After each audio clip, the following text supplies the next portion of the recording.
qui était le signe du jugement de Dieu, qu'il envoyait à Pharaon.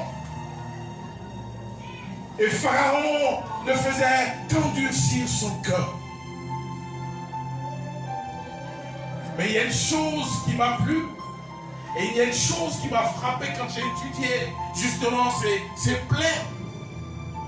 C'est l'avant-dernière plaie. La Bible a dit que Dieu parla à Moïse, et il dit à Moïse, tends la main vers le ciel. Et Moïse tendit la main vers le ciel. Et lorsque Moïse tendit la main vers le ciel, la Bible dit que les ténèbres sont descendues. Et qu'on pouvait toucher les ténèbres. Vous vous imaginez? On pouvait toucher les ténèbres. Tout était noir. Et la Bible dit que pendant tout ce moment, personne ne pouvait sortir de là où il était. Imaginez-vous, là où vous êtes assis, tout d'un coup, les ténèbres arrivent. Tu ne vois même pas à 2 centimètres devant de toi. Tu ne peux pas bouger. Tu ne sais pas ce qu'il y a devant. Tu ne sais pas ce qu'il y a à côté. Tu ne sais pas ce qu'il y a derrière. Et tu restes là. Tu ne bouges pas. Mais la Bible dit qu'il y avait les ténèbres, c'est vrai. Mais là où étaient les enfants de Dieu, il y avait la lumière. Alléluia.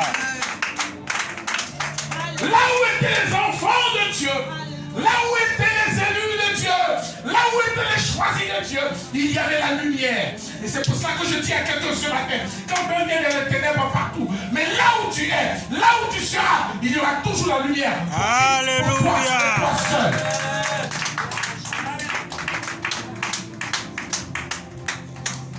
Alléluia.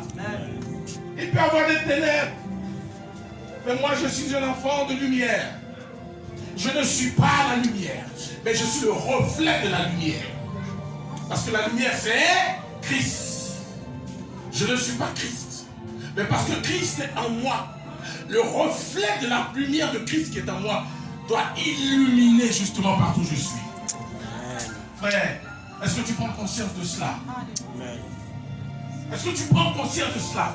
Est-ce que quand tu arrives quelque part, les gens sont heureux? Est-ce que quand tu arrives quelque part, les gens sont contents? Est-ce que quand tu arrives quelque part, on se dit, mais pourquoi est-ce que tu as mis du temps avant de venir? C'est là, on juge de effectivement la présence d'un enfant de Dieu. Un enfant de Dieu qui apporte la joie. Un enfant de Dieu qui apporte la vérité. Et la dernière plaie, la Bible dit que je vais frapper les premiers-nés. Je vais frapper les premiers-nés des Égyptiens.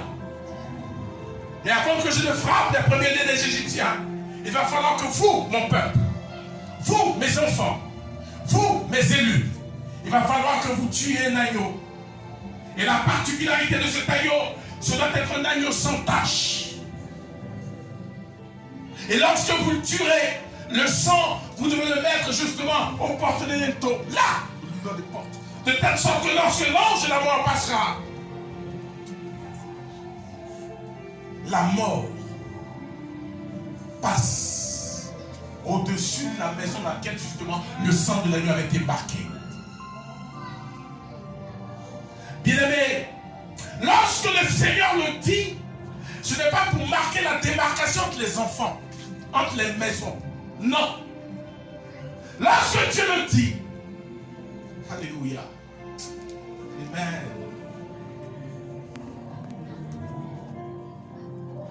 Parce que même si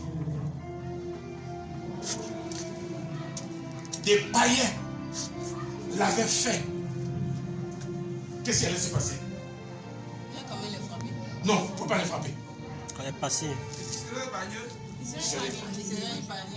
Même si des païens l'avaient fait, ils seraient épargnés.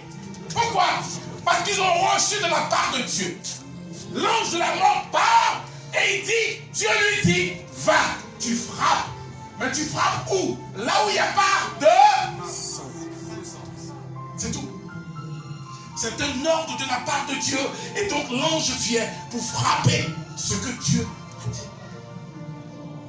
Et donc, en le disant, Dieu veut nous dire simplement, Dieu voulait montrer, enseigner à ses enfants l'obéissance à quoi? L'obéissance à sa parole.